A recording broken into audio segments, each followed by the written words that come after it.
Just first of all, generally, where were you in your life? Do you remember what were your objections? What were you scared of? What was going on when you made this big decision for yourself? Yeah, well, I would have to say it was maybe serendipity. I wasn't looking for anything. And a good friend of mine approached me at an event that we were doing, and he looked like he had been transformed. I mean, his hair was all messed up, his eyes were red, and he looked as though he'd plugged his finger into an electrical socket. But Brent came up to me and said, look, I got to share this with you. I just got back from San Antonio, and I went to a shareholders meeting in a little company, and he said, it's unbelievable. You've got to look at the business model. He says, when I get back to Sacramento, I'm getting rid of all of my interests and all of my market centers there, and I'm moving my whole team over to this little company. And I literally shook him by the shoulders and said, are you okay? Is everything all right? He said, look, you got to just go with me on this.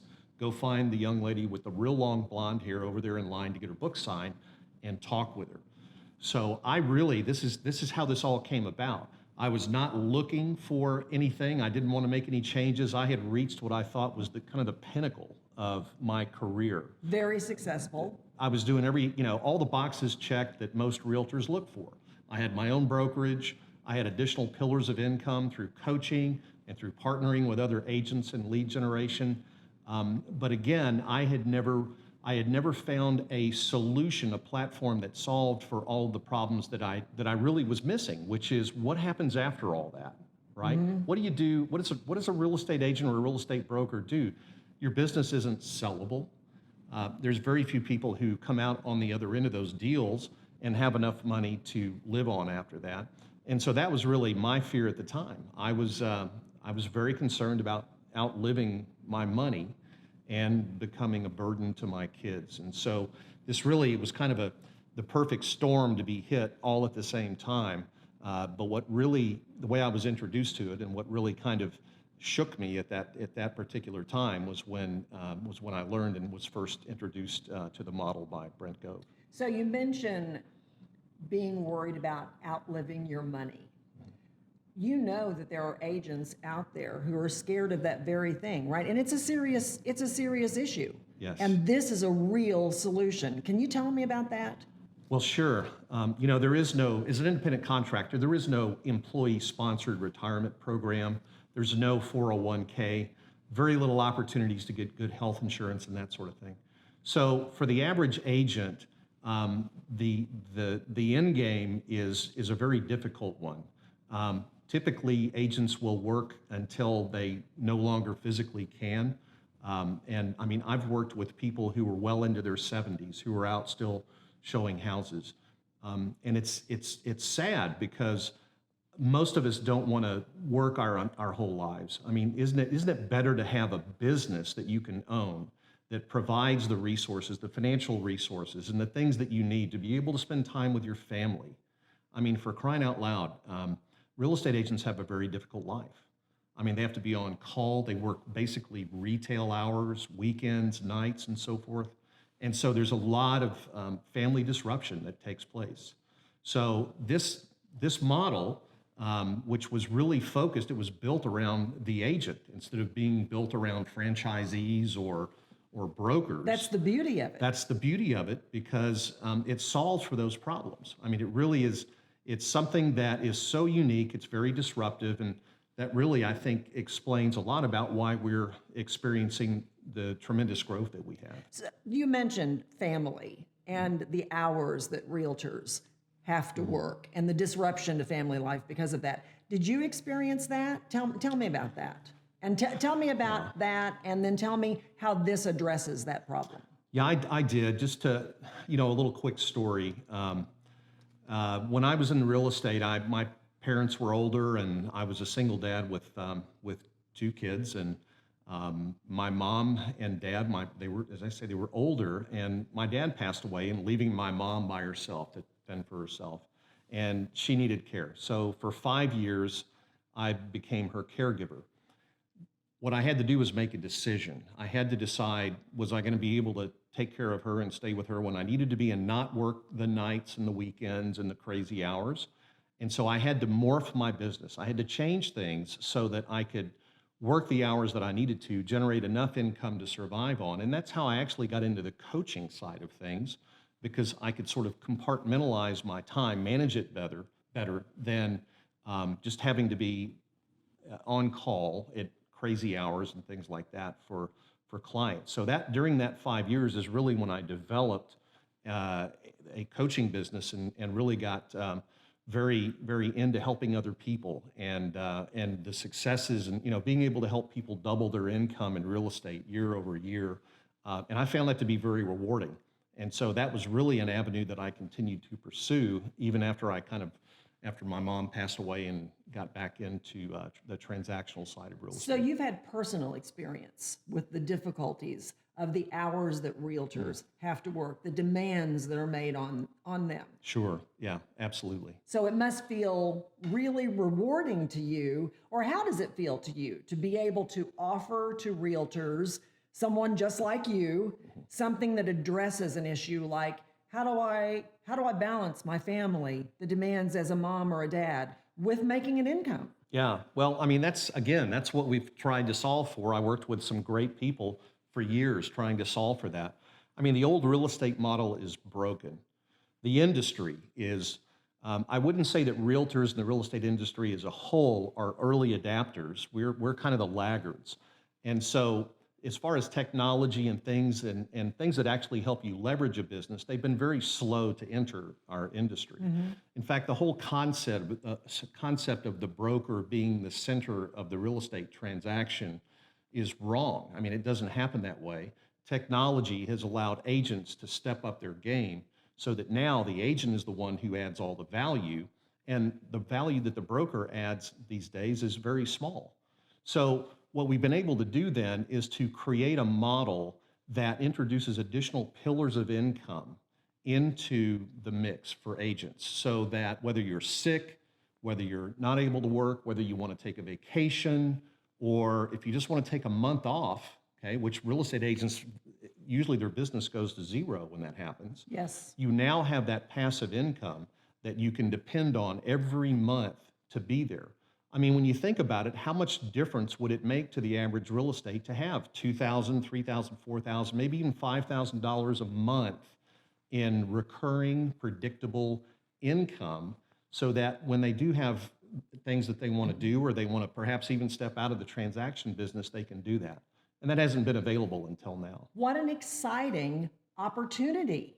It's incredibly, it's the most unbelievable thing that's happened in the real estate industry since I've been in it, and that's 31 years.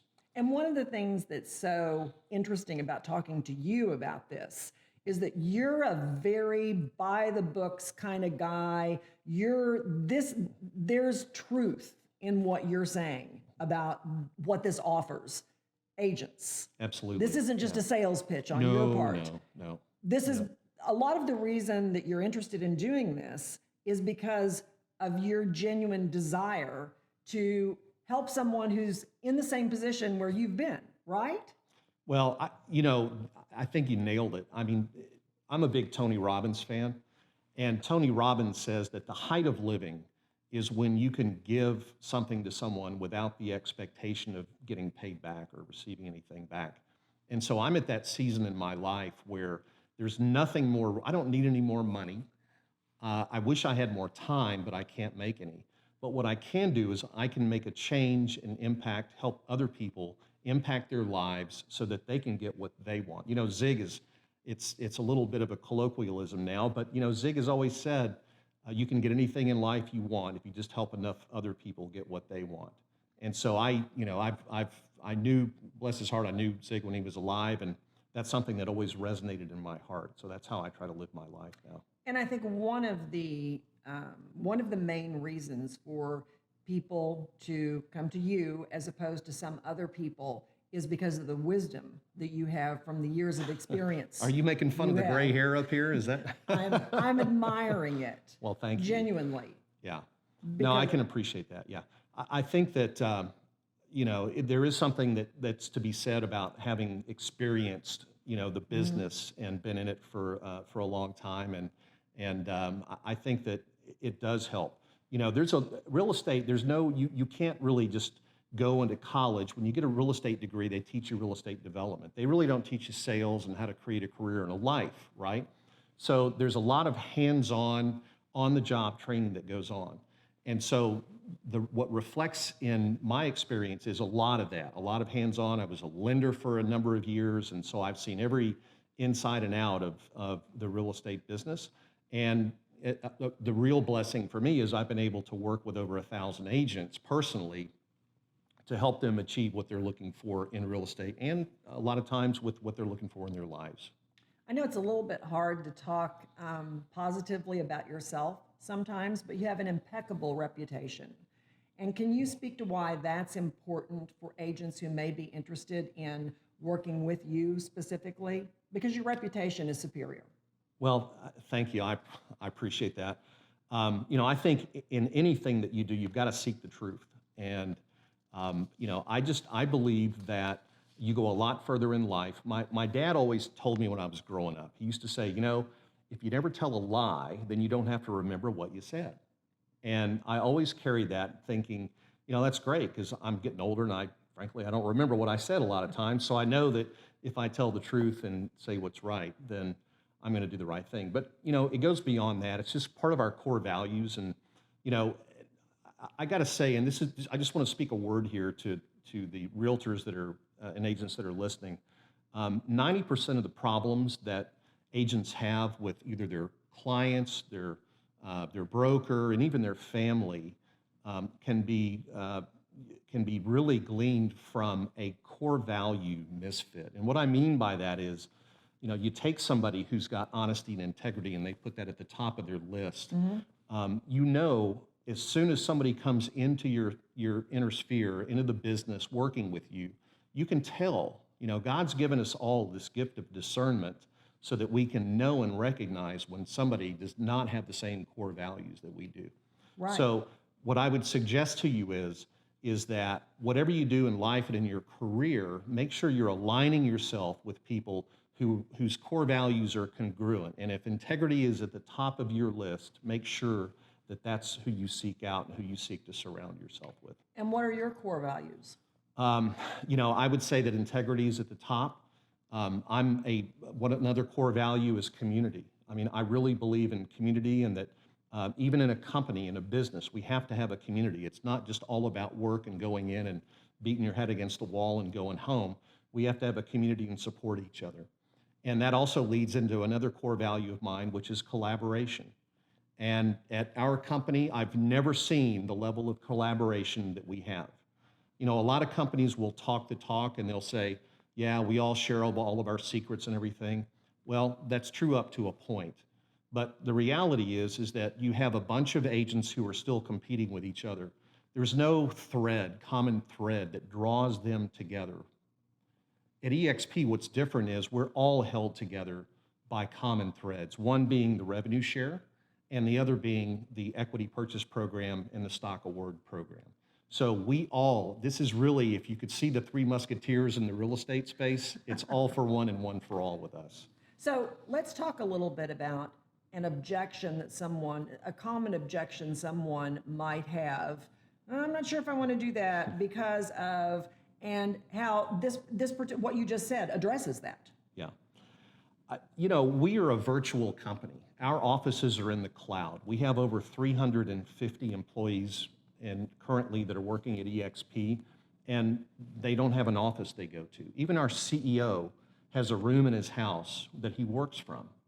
Yet we're able to have this community and this culture because of the cloud-based environment and the fact that we have a campus online that's actually in the world.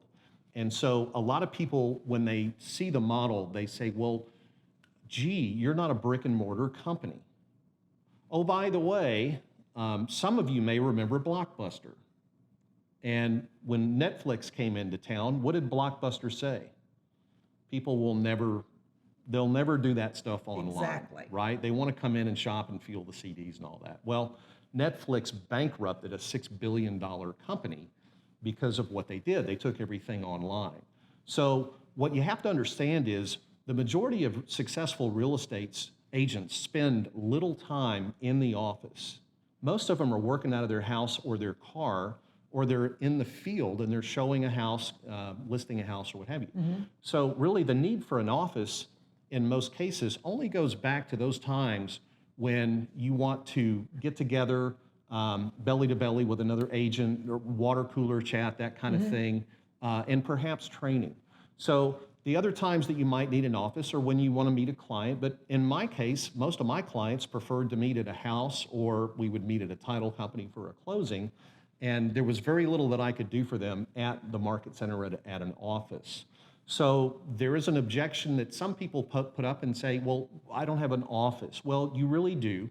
And in fact, what EXP has done is they have a relationship. We have a relationship with Regus, which is, Regus has worldwide office buildings that are open co-working. You can get offices in there if you like, but when you join EXP, you get a membership to the business lounge. And so if you desire to go and meet with a client, all you got to do is go to your app, figure out what Regus office is in your area, and say, great, let's go meet at the Regus on Dallas Parkway, and we can do that. So the notion that not having an office is a bad thing actually is good, because again, that's what eliminates the brick and mortar costs for us, which allows us to put money back into the agent's pocket rather than into a piece of real estate that nobody's going to use.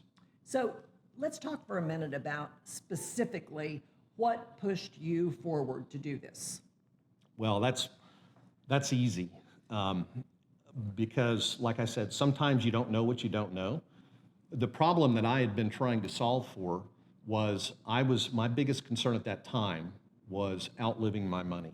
And I never, just as I was grateful and blessed by taking care of my mom when she was ill, I didn't want to be a burden to my kids when I got older.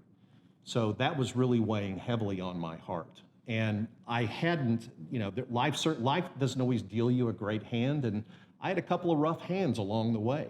And so I didn't have a retirement set up, just like most real estate agents. We don't, we don't save like we should. So there was nothing that was foreseeable that was going to be able to help bridge the gap between when I quit real estate and when I was leaving the world. So what happened was when this opportunity was presented to me, I saw through the different pillars of income how I could solve that problem. And I'm really excited to say that in the little over 24 months that I was with the company, or had been with the company, in the first 2 years, I was able to build a revenue group that produced enough recurring revenue that I don't have to work anymore, which is a great feeling. And now I can pour back into my agents who are partnering with me, instead of worrying about how I'm going to pay my mortgage next month. And so that just opens up all kinds of doors to be able to help people. So are you excited to be able to offer that to other agents? Oh my gosh, I am, you have no idea. And I just got to say that for the first time in 31 years, I am having more fun than I've ever had in my life. And it's all because of, not having to worry, having the sword of Damocles removed from my head. So now I can go out and I can serve other people and travel and spend time with the people that I want to. I mean, that really kind of is the definition of success, isn't it? It's not about how much money you have. It's about, can you do what you want to do when you want to do it? And so I'm in that position in life right now, and I can't tell you how great it is. I mean, it's unbelievable. And if you have the same goals, if your goals are congruent, I would love to talk and help you with, getting where I am. You must have a lot of gratitude at this point. Yeah. Without gratitude, I wouldn't be where I am. I mean, gratitude conquers fear, right? It's like rock, paper, scissors. Well, gratitude over fear every time. And that the gratitude really is what's helped me get through a lot of the more challenging and difficult times. Yeah. So if you had to name, bank account aside, if you had to name 1, 2, 3, these are the 3 biggest rewards from overcoming my fears, my objections, and making this move to EXP, what would it be? 1, 2, 3. Yeah, well, obviously, without the bank account, the money solves problems because money gives you options.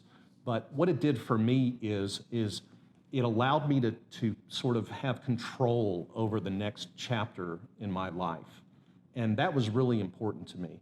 You know, when you have a job and you rely on that income, then you're more of, you don't really have control of things, because if you quit that job, the income stops, you know, then you have to either find another source of income or, you know, stop spending as much, whatever. But it's not that you really just don't have the ability to plan your life out and do the things that you want to do. So I would say the biggest benefits for me are, I'm excited to say that I've created a family business where my son and my daughter will be joining me, and I'm going to be able to build a lasting legacy for them and transfer this generational wealth that we're building right now so that they and their children will benefit from what we've done here and the work that I've put into this. So that is without question the number one thing. I would say other benefits is I've got more reach now and the ability to really touch and impact the lives of more agents because I have my time back. You see, the leverage, time we can't make more of. So when you can leverage the income, that really puts time back in your life. And now I can take that time and do with it what I really like doing, and that's helping other people. So this offers the opportunity to agents to not only improve their own lives, but also eventually improve the lives of others, just like you've done. Yeah, absolutely. I can tell you that this whole 2.5 years has been completely life-changing, not only for me, but the other people who have joined, come on board, and I can just say are my dear friends and partners and business colleagues. You know, a rising tide raises all ships, but you got to be in the water, right, in order to benefit from that. So it's been phenomenal to witness the changes in other people's lives. I mean, it's so great to see that, and there's nothing more rewarding to me right now than to see other people achieve their goals. So I want to talk for just a bit about a few of the examples that you have had of maybe you have run into people who have had objections and they've said, well, I'm not sure about this, okay? So I'd like to do just 2 or 3 or 4 of those. Give me an example of someone, maybe you don't have to tell me their name, but give me an example of someone who you can think of who's had a legitimate objection. You could understand why that person was afraid. Right. Or scared, an objection, sure. Yeah. and how this addresses that objection. Yeah, that's a great question. You know, this is a new model. It's disruptive. It took me about 3 days to really wrap my head around it. And so the inclination when you first hear about it is to sort of jump to conclusions about So have you what had it someone is. like that? Absolutely. Okay, tell all me the about time. that person. Yeah, people will say, for example, well, this whole thing, this revenue share is a pyramid scheme. You know, you're actually just taking money and then putting it in other hands and that sort of thing, and it's not sustainable. And somebody who says that has not really taken a close enough look at the model to understand how the money flows through. Our model actually, you may have heard of Trammell Crow. He was a famous commercial developer here in Dallas. He really pioneered the concept of partnering with other agents in his business and sharing the revenues in there. In fact, Keller Williams built their entire profit share system kind of off of that model that Trammell Crow started. Keller Williams did a great job, wonderful company back in the late 80s, early 90s, and you know they were here where we are now at one point. Okay. So I know that you have guided a lot of people through this process. So I'm sure that you have had objections, like for instance, on it being this new, different business model, which is probably scary to some people. What have you had agents ask you about that? You know, I get that often. In fact, there was a guy that I bumped into, a friend of mine actually, who was asking me about the model and stuff, and he said, "Well, that sounds like a pyramid scheme. You know, you're just moving money and redistributing money, but that doesn't sound like it's sustainable." Right. And it's easy to come to that, you know, sort of conclusion. You can understand how someone would look at that. Yeah, I mean, especially you see all the stuff in the media, you know, about these people that are, you know, taking investments and using the proceeds of new investment to pay the old investors, all that. So it really, you got to do a little more in-depth study about how the model works. And so I would go back to really the mid-'80s when Trammell Crow was one of the first real estate industry people to look at partnering with his agents and sharing that commission. Revered name in real estate. Absolutely. I mean, Trammell Crow is, Hall of Famer. So Keller Williams, Gary Keller looked at that and said, well, that certainly, if it applies to commercial, we can take a derivative of that and create profit sharing for our deal, which he did, and it was very successful. Love Gary Keller. He's a Hall of Famer. Keller Williams is an amazing company, and profit share has been a very good thing. It's been a great thing. They've done Harvard Business School case studies on the Keller Williams model.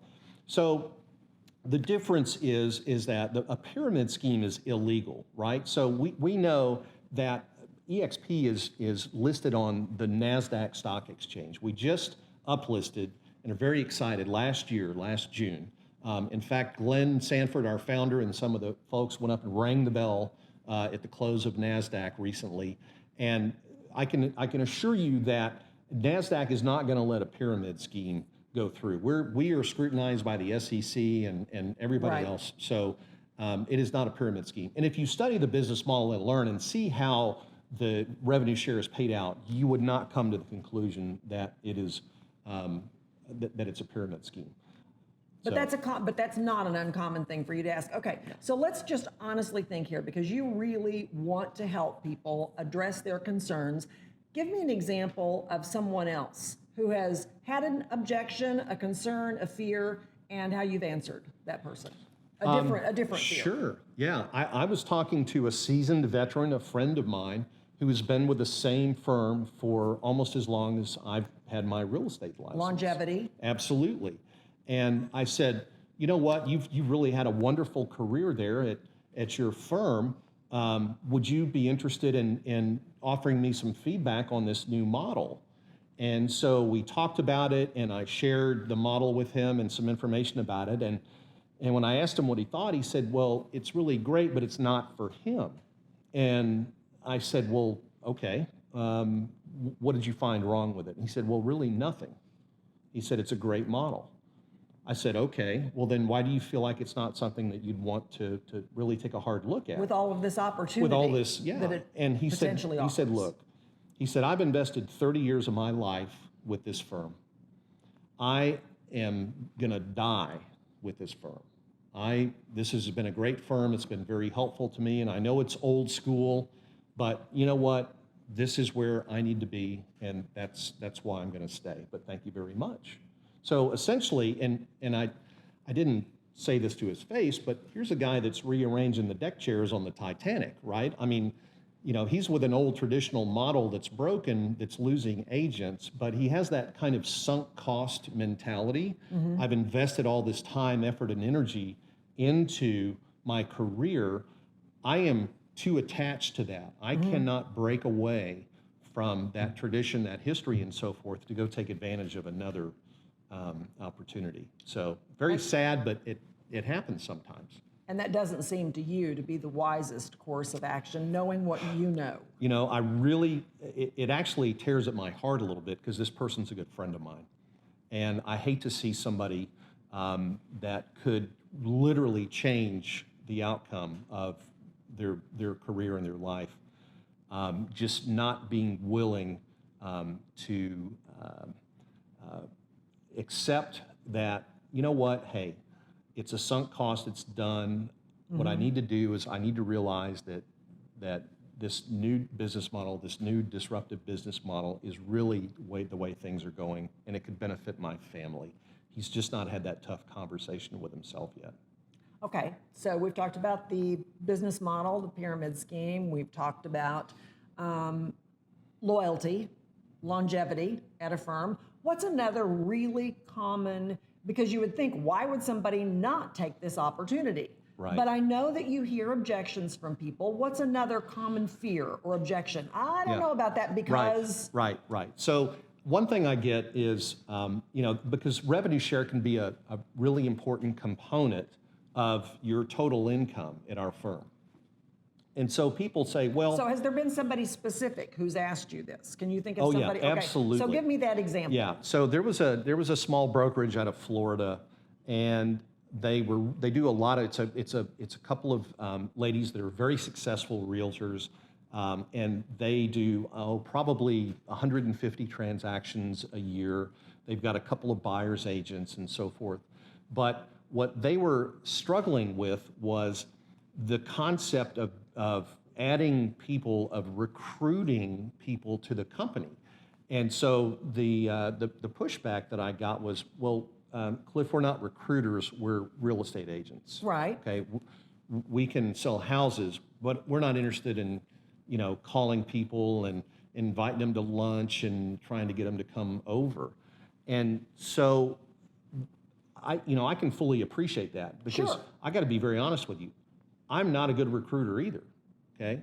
But what I've been able to do just by being intentionally strategic about small things is I've been able to grow a revenue group that's got a couple of thousand agents in it that I put together over 24 months. And you don't consider yourself a great recruiter? I am not, no. I really consider myself somebody who is a helper. And if I can talk to you about things that could literally change your life and put you on a different direction, it's not about selling what I do. It's about, look, here's an opportunity that I think could help you achieve the life goals that you have. Are you willing to take a look at it? And that's as simple as it is. There's a saying that a good friend of mine started a long time ago, a couple of years ago, about what we're doing and how we're attracting agents. And he said, Cliif, he said, we're looking for people who are looking for us. And when somebody sees this, they will know and they will understand and recognize it. And once you see it, you can't unsee it, right? Now, it may be a timing thing, but for most people, this is going to solve the problems that they have. And you know what? You don't have to be a good recruiter. You just have to be strategic and intentional about what you're doing in conversations with people. And it's not about getting on the phone and calling 1,000 agents. We don't even, in fact, that's against the rules at our firm. We don't use the same recruiting tactics that other firms use. It's against the rules. Okay, that's a great example because I can really understand how people would be afraid of that. So, and what's another fear? Fears are understandable. These are big decisions.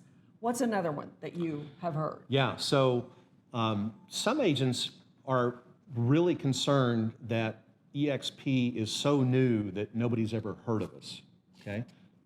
The fact of the matter is that EXP's been around for 8 years, but it took that long before we could really leverage and start to experience this exponential growth. But even with fewer agents than a lot of the larger brokerages have, it's really important to understand the myth that the franchise is important is propagated by the broker. And the broker wants you to think that their value, which is really non-existent, is in the name that's on the sign. I got to share this with you, though. The National Association of Realtors, every year, in fact, this came up, I was talking to an agent about this, and she was really concerned because she was really pumped up and had been led to believe that whatever that picture is on that sign was the reason why people hired her. Yes. Okay? And so what I had to reference was a National Association of Realtors survey of buyers and sellers. They do it every year where they interview sellers and they ask sellers, please tell us, why did you hire your agent? Give us the reasons that you hired your agent. And they list the reasons out. The number one reason why sellers hired a particular agent was because they trusted that agent. The agent had integrity. They believed in that person. That was the kind of relationship, just like you might have with a doctor, that level of trust with the agent. The second thing was that the agent came by way of a referral from either a friend, a family member, or a coworker. So they came in through a third party already with credibility and a good recommendation. The next reason was the agent had sold a house of theirs in the past, so they were a past client. Right. That's why they hired the agent. And so you get down here until you get almost all the way down to the bottom of this extensive list of reasons why sellers hired a particular agent. And lo and behold, what you find is that 3 out of 100 people asked said that the franchise, the name on the Wow. sign, was the reason why they hired that agent. So the myth is that real estate agents believe that their franchise is what is getting them the business, when in reality, 97 out of 100 people didn't care anything at all about the franchise. They only cared about the agent. So if somebody doesn't know what the logo little thing on your card Right, is, right. it really doesn't matter, because only 3 people out of 100 said that made any difference in their decision That's to hire an fascinating. agent. I never would have Absolutely, predicted it's crazy. that. Yeah. That's fascinating. Okay, what about the, let's see. What about an agent who may be sitting there, and have you had someone say to you, and if so, if you could think of this person, I'm too busy, I have too much on my plate right now. I've got all I can handle. Sure. Yeah. You know, we're all busy. And again, I'll never forget, I was at a Tony Robbins Unleash the Power Within, and he was addressing this very issue, because we're always going to be too busy to change. And so what he said was, when would now be a good time? And so what I would ask somebody who says they're too busy is, okay, you're always going to be too busy, but when would now be a good time? Why would you put your life on hold and not make a decision than go ahead and take action? You know, it's funny, because a lot of people are afraid to make decisions, but it's well known that not making a decision can be worse than making even a bad decision, because at least when you make a bad decision, you've got feedback so that you can get back on track where you need to be. However, if you're just treading water through life and never experience the currents, you never move anywhere, okay? So I would suggest to anybody that says they don't have time, I would say that they don't realize how much time they don't have to make the right decision. And the longer they wait, the less the benefit is. The longer that they're going to have to wait to really get their life in a place where they want it to be. That's good. Okay. Is there anything we haven't covered specifically? I don't think so on those. So I think what I'd like to ask you is, for a person who, you understand their fears, you understand the objections, Of course. you've been there. What would you say to that person about the decision they're going to make? Well, so any decision that is as big as a change of a broker is a very important decision. What I would say is that you've got to seek really good advice and counsel. And you need to go ask people who have experiences similar to what you're going through, and ask them, what do they think about it, okay? Take this, have somebody who's maybe a little further along in their career, and ask them, what about this model? What do you think about this? And just get the feedback. So, you know, anytime you make a big decision, it's really important that you take into consideration, I think the most important thing is the impact that it's going to have on your family. And so that's where I would really ask someone to focus. What is really in the best interest of your family, right? So let's get egos aside. Let's put everything else aside. Business relationships come and go, but your family is your family. And so what is it that would be in the best interest of your family going forward? And I think if you really examine it and look at it hard, then you're going to make the right decision. Because at our company, I will tell you that we are a family. And if you look at all of the folks that are with us, they are deep family people. We go to our events and so forth, and people bring their children. I mean, it's really kind of unheard of to go witness, you know, one of our events that happens twice a year. So I'm just really, I have to say, go down the path that I went down, learn from what I did, see what I did. And when I was at that point where I had to make a decision, I really just reflected on it and prayed about it, talked to my wife, talked to my kids, and said, what is it that we really need to do here? And you feel good about telling people that the thing to do is to come along with you. Absolutely, yeah. I mean, without reservation, no question about it, come see. What's the worst that can happen? After 6 months, if you take, if you take action and come aboard, the worst thing that can happen is maybe it's not a good fit for you, and you go back to where you were. And so for someone who's considering this and trying to overcome their fears, their objections, what's the best possible thing you can tell them? You know what? Your mindset, the hardest piece of real estate for people to deal with is the 5.5 inches between their ears. So I would say get past yourself, stop your limiting beliefs, and go out and try something that is new, disruptive, and is going to help you self-actualize and really be the best that you can be. Get out of your comfort zone and take action. And it's exciting. Oh gosh, yes, absolutely, yeah.